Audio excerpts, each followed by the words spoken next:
দেশের বিভিন্ন স্থানে সভা সমাবেশ ও মানববন্ধন সহ নানা ঘটনার আরো খবর জানাচ্ছেন নাদিরা সুলতানা। চরে কয়েক দফা ভূমিদস্যুদের হামলা ও গুলিবর্ষণের পর ভোলার দৌলত খানের নিয়ামতপুর চরের ৩,০০০ একর জমি রক্ষা ও নিরাপত্তার দাবিতে মানববন্ধন করেছেন স্থানীয়রা। দিনাজপুরে পরিবেশ দূষণকারী অবৈধ ইটভাটার বিরুদ্ধে যৌথ অভিযানে মোট ১,৫০,০০০ টাকা জরিমানা ও একটি ট্রাক জব্দ করা হয়েছে। এ সময় একটি ইটভাটার চিমনি ভেঙে ফেলা হয়।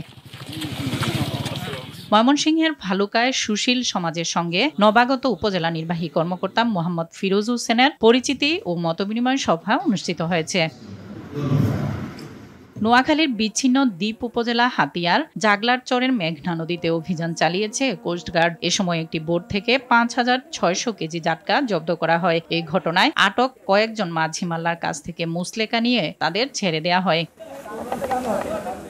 দেশে শিক্ষার প্রসার ও মানোন্নয়নে মেধা বিকাশকে উৎসাহিত করার লক্ষ্যে নোয়াখালীর সেনবাগে জেএএফ ফাউন্ডেশন মেধা বৃত্তি পরীক্ষা অনুষ্ঠিত হয়েছে। খুলনায় দৃষ্টি প্রতিবন্ধীদের ২ দিনব্যাপী ক্রিকেট প্রশিক্ষণ শুরু হয়েছে। দৌলতপুর বিএল কলেজ মাঠে এই প্রশিক্ষণের আয়োজন করেছে স্থানীয় ব্লাইন্ড ক্লাব।